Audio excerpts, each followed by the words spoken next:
打鼾的问题，从一开始还有听到声音的打鼾，后来就变成没有声音的。没有声音是比较好吗？没有声音是更严重的，因为他睡眠整个是呼吸中止的，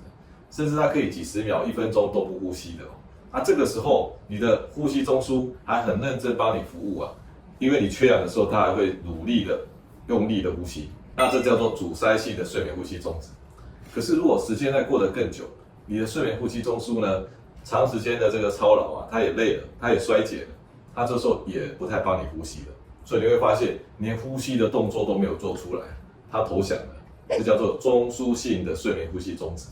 所以我们不要小看打鼾哦，它过几年会变阻塞性的睡眠呼吸中止，再过几年会变加上中枢性的睡眠呼吸中止，然后产生一团乱。